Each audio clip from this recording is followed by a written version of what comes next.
예수님이 산상수훈의 말씀을 마치고 산에서 내려오는데 엄청난 무리가 따랐습니다.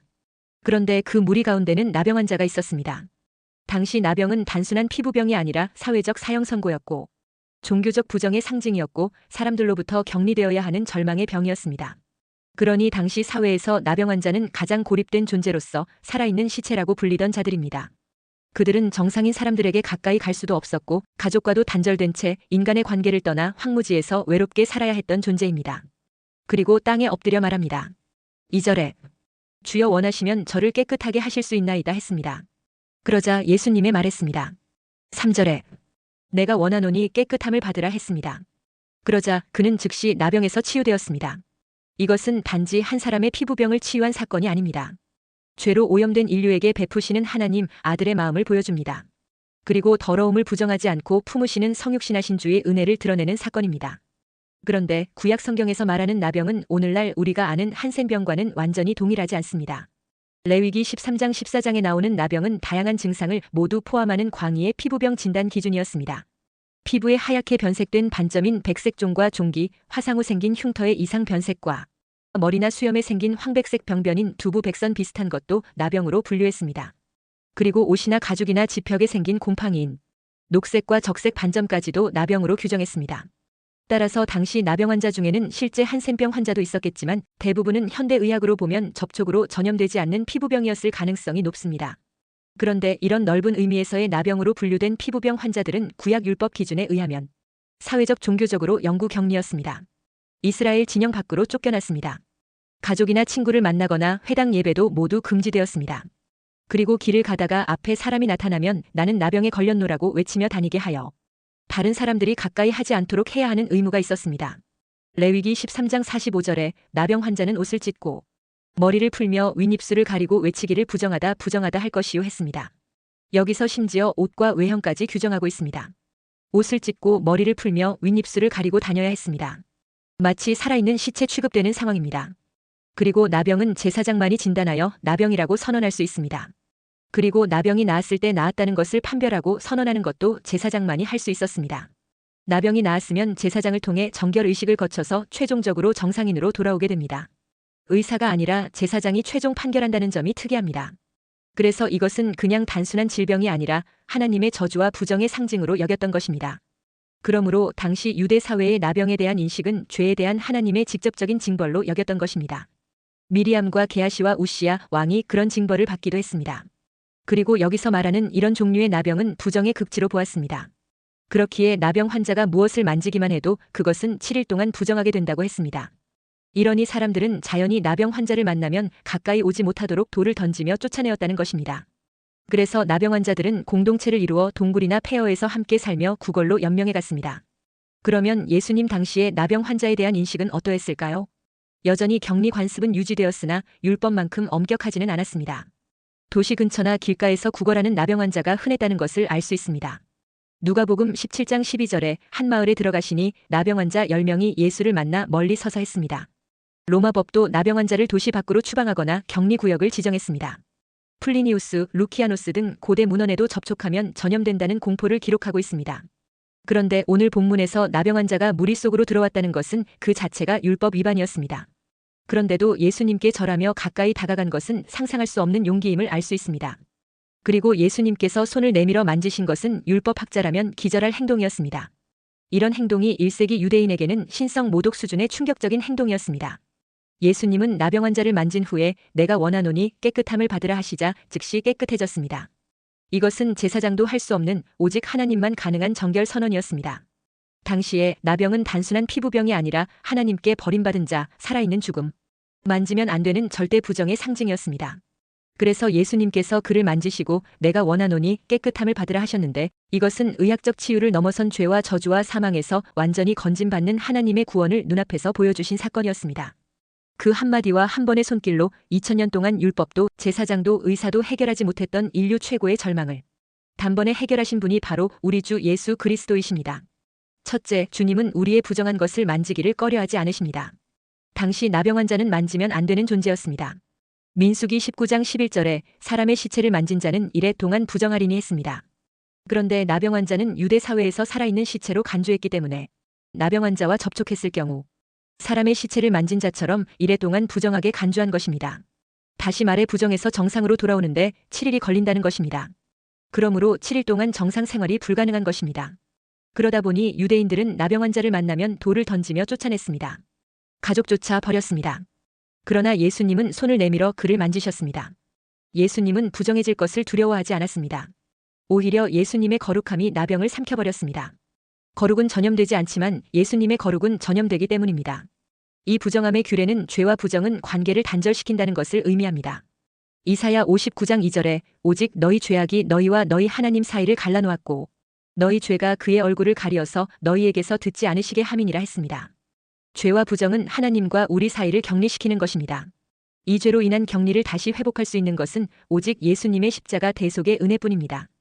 히브리서 4장 16절에 그러므로 우리는 긍휼하심을 받고 때를 따라 돕는 은혜를 얻기 위하여 은혜의 보좌 앞에 담대히 나아갈 것이니라 했습니다. 지금 나를 만지면 안 될 것 같은 죄와 상처와 과거가 있습니까? 주님은 피하지 않으십니다. 손을 내밀고 계십니다. 너는 부정하다고 정죄하는 세상과 율법과 사탄의 소리가 아니라 내가 너를 만지고 고쳐주겠다는 주님의 음성을 들으시기 바랍니다. 나병 환자는 세상과 가족과 완전히 격리되어야 했습니다. 그는 사회와의 단절, 가족과의 단절, 예배와의 단절, 결국 하나님 임재로부터의 단절을 의미했습니다. 즉 성경적 언어로 나병은 죄의 그림자였습니다. 죄는 사람을 고립시키고 부끄럽게 하고 관계를 파괴합니다. 사람에게 가까이 가면 돌에 맞아 죽을 수도 있었습니다. 이런 위험과 절망 속에서 그는 사람들 무리에 대한 위험을 무릅쓰고 예수님께 나아갔습니다. 이것이 믿음입니다. 성경은 말합니다. 1절에 예수께서 산에서 내려오시니 수많은 무리가 따르니라 했습니다. 그 많은 사람들 사이로 나병 환자가 들어가는 것은 상상할 수 없는 위험이었습니다. 그러나 그는 두려움보다 예수님을 향한 갈망이 더 컸습니다. 그리고 예수님 앞에 엎드려 말합니다.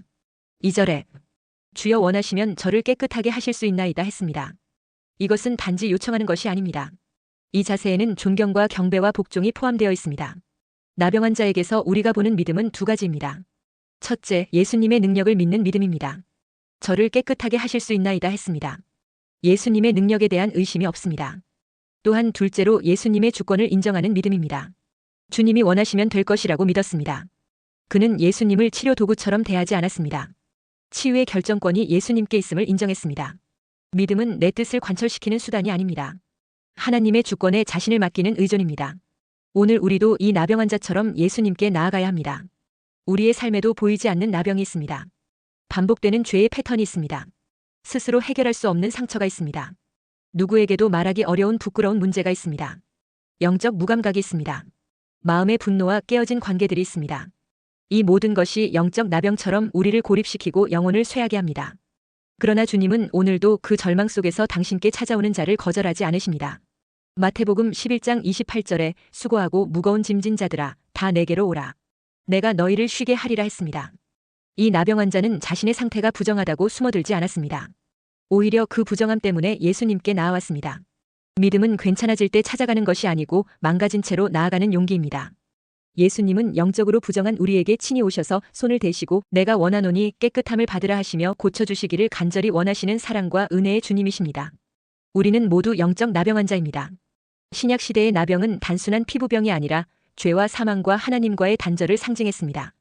우리도 본질적으로 똑같은 상태입니다. 에베소서 2장 1절에 허물과 죄로 죽었던 너희라고 했습니다. 우리 영혼은 썩고 냄새나며 만지면 부정해지는 존재였습니다. 스스로는 아무도 가까이 할 수 없고 스스로는 도저히 깨끗해질 수 없는 절망의 나병이었습니다. 예수님은 부정한 우리에게 친히 오셨습니다. 나병 환자는 예수님께 나아간 것이 아니라 예수님께서 먼저 산에서 내려오셔서 무리 속에 있는 부정한 자에게로 오셨습니다. 이사야 53장 5절 6절에 그가 찔림은 우리의 허물 때문이요 그가 상함은 우리의 죄악 때문이라. 그가 징계를 받음으로 우리는 평화를 누리고 그가 채찍에 맞음으로 우리는 나음을 받았도다. 우리는 다 양 같아서 그릇 행하여 각기 제 길로 갔거늘 여호와께서는 우리 모두의 죄악을 그에게 담당시키셨도다 했습니다. 마가복음 2장 17절에 예수께서 들으시고 그들에게 이르시되 건강한 자에게는 의사가 쓸데없고 병든 자에게라야 쓸데있느니라. 나는 의인을 부르러 온 것이 아니요 죄인을 부르러 왔노라 하시니라 했습니다. 하나님의 아들이 이 땅에 오신 이유 자체가 부정한 우리에게 오시기 위함이었습니다. 예수님은 죄로 인하여 부정한 우리를 만지기를 조금도 꺼려하지 않으십니다. 율법은 만지지 말라고 했지만 예수님은 손을 내밀어 그를 만지셨다고 했습니다. 이 손길은 2000년 전 나병 환자에게만 해당되는 것이 아닙니다. 간음 중에 잡힌 여인에게도, 귀신 들려 무덤에 살던 거라사 광인에게도, 십자가에 못 박히던 강도에게도 주님은 말씀으로 친히 만지셨습니다. 그리스도의 거룩은 부정 앞에서 더럽혀지지 않습니다. 오히려 그 부정한 것을 정결하게 만드는 능력 있는 거룩입니다. 둘째, 주님은 우리의 병든 것을 깨끗하게 하기를 원하십니다. 우리를 깨끗하게 만드는 것은 예수님의 뜻입니다. 그러나 나병 환자는 그것을 잘 몰랐기에 2절에 주여 원하시면 저를 깨끗하게 하실 수 있나이다 했습니다. 그가 예수님의 능력을 의심하지는 않았습니다. 다만 예수님의 원하심을 확신하지 못했습니다. 그러나 예수님의 대답은 내가 원하노니 했습니다. 강한 의지로 기꺼이 원하신다는 것입니다. 우리가 부정과 더러움과 죄에서 깨끗하게 되는 것은 하나님의 기쁘신 뜻입니다. 에스겔 36장 25절 26절에 맑은 물을 너희에게 뿌려서 너희로 정결하게 하되 곧 너희 모든 더러운 것에서와 모든 우상 숭배에서 너희를 정결하게 할 것이며 또 새 영을 너희 속에 두고 새 마음을 너희에게 주되 너희 육신에서 굳은 마음을 제거하고 부드러운 마음을 줄 것이며 했습니다. 디모데전서 2장 4절에 하나님은 모든 사람이 구원을 받으며 진리를 아는 데에 이르기를 원하시느니라 했습니다. 베드로후서 3장 9절에 오직 주께서는 너희를 대하여 오래 참으사 아무도 멸망하지 아니하고 다 회개하기에 이르기를 원하시느니라 했습니다. 요한일서 1장 9절에 만일 우리가 우리 죄를 자백하면 그는 미쁘시고 의로우사 우리 죄를 사하시며 우리를 모든 불의에서 깨끗하게 하실 것이요 했습니다. 그러므로 내 죄가 너무 커서 주님이 원하지 않으실 것이라고 생각하는 것은 틀렸습니다. 내가 너무 오래 죄 가운데 있었기 때문에 안 될 것이라고 여기는 것은 틀린 생각입니다. 주님은 내가 원하노니라고 말씀하십니다. 주님의 뜻은 언제나 너의 완전한 정결입니다. 오늘 이 자리에서 주여 원하시면이라고 고백할 때 주님은 내가 원하노니라고 응답하십니다. 예수님은 더러움에 물드는 분이 아니라 더러움을 정결케 하시는 유일한 분이십니다. 구약 율법의 원리는 분명했습니다. 부정한 것이 정한 것을 만지면 정한 것도 부정하게 된다는 것입니다. 시체를 만지면 부정해지고 나병 환자를 만지면 부정해지고 월경 중 여인을 만지면 부정해집니다. 부정은 전염되고 정결은 전염되지 않는 것이 율법의 세계였습니다. 그러나 예수님께서 오심으로 모든 것이 뒤바뀌었습니다. 더 이상 부정이 정결을 삼키는 법이 아니라 정결하신 예수님께서 부정을 삼키시는 것입니다. 예수님이 나병 환자를 만지셨을 때 율법으로는 예수님이 부정해져야 했습니다. 그러나 실제로 일어난 일은 정반대였습니다. 나병이 예수님을 더럽히지 못하고 예수님의 손길로 나병을 깨끗하게 만들었습니다. 3절에 즉시 그의 나병이 깨끗하여진지라 했습니다. 마가복음 5장에 12해 혈루증을 앓는 여인이 예수님을 만졌을 때 여인의 부정은 극치였습니다. 그녀가 만지는 것마다 다 부정해졌습니다. 그런데 여인이 예수님의 옷자락만 만졌을 때 여인은 부정해지지 않고 즉시 병이 나았습니다. 예수님은 전혀 부정해지지 않았습니다.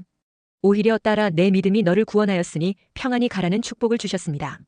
예수님은 십자가에서 우리의 모든 죄와 부정과 더러움을 담당하셨습니다. 베드로전서 2장 24절에 친히 나무에 달려 그 몸으로 우리 죄를 담당하셨으니 이는 우리로 죄에 대하여 죽고 의에 대하여 살게 하려 하심이라.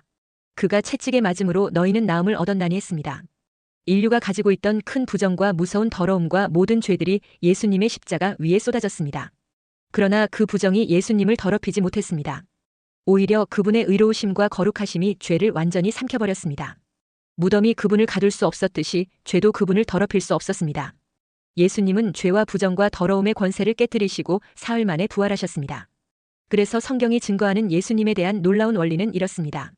마가복음 5장 28절에 이는 내가 그의 옷에만 손을 대어도 구원을 받으리라 했습니다.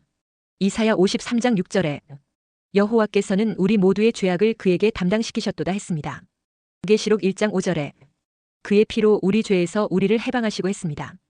요한일서 1장 7절에 그 아들 예수의 피가 우리를 모든 죄에서 깨끗하게 하실 것이요 했습니다.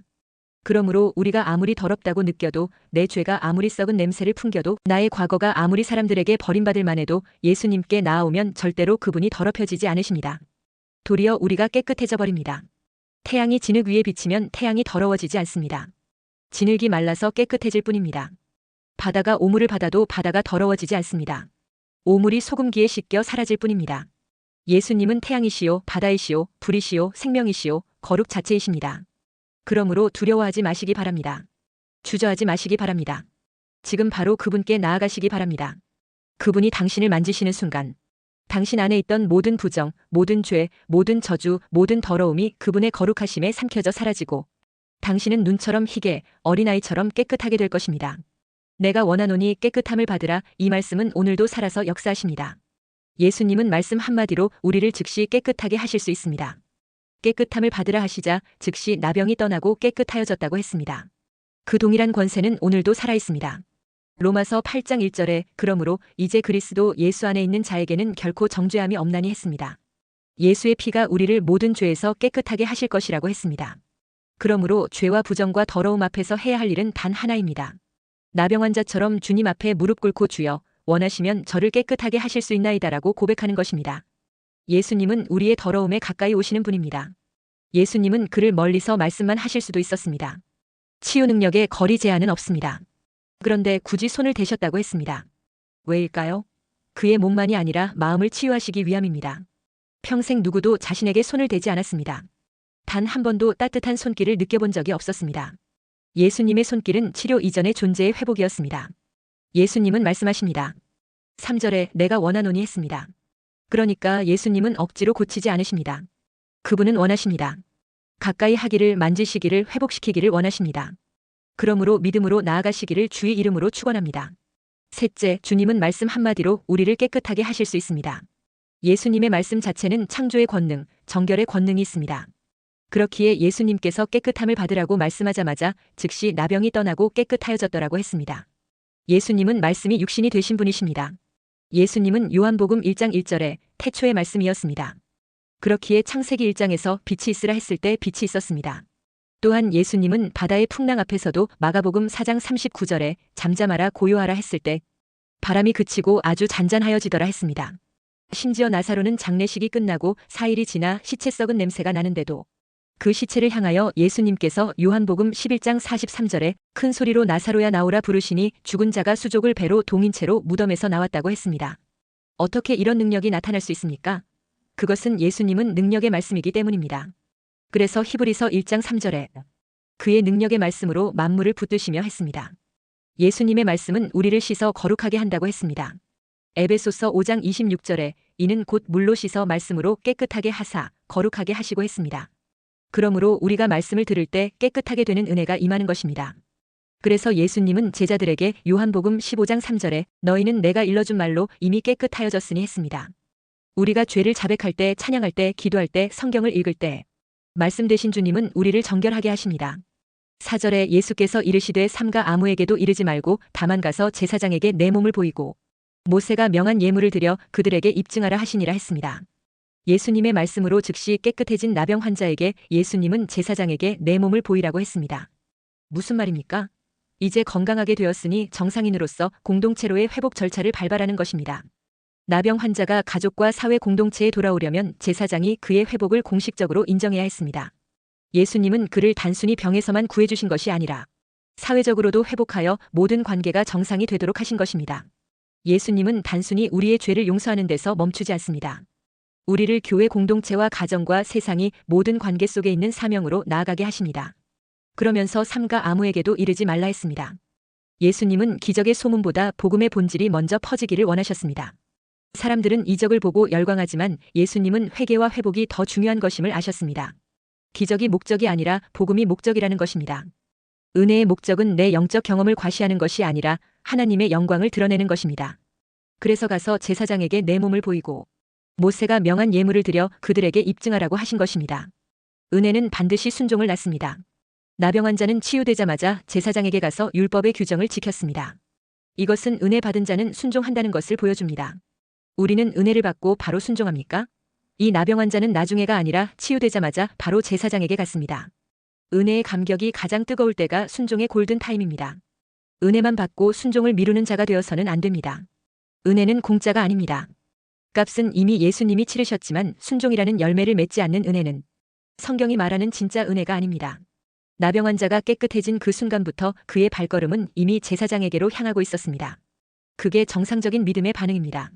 오늘 주님은 당신에게도 말씀하십니다. 너는 이미 깨끗함을 받았다. 이제 가서 내 삶으로, 내 입으로, 내 지갑으로, 내 시간으로 내가 너에게 한 일을 증거하라고 하십니다. 은혜는 결코 순종을 없애지 않고 오히려 순종을 낳습니다. 기적은 순종의 끝이 아니라 순종의 출발점입니다. 예수님은 율법을 폐하러 온 것이 아니라 완성하러 왔다고 했습니다. 절망 속에서도 예수님께 나아오고 주님의 자비를 의지하고 은혜에 합당한 순종의 길을 걷는 사람이 되시기 바랍니다. 바로 이런 사람이 제대로 정결함을 받은 사람입니다. 주의 은혜와 함께 순종의 열매를 맺히는 믿음의 사람이 되시기를 주의 이름으로 축원합니다.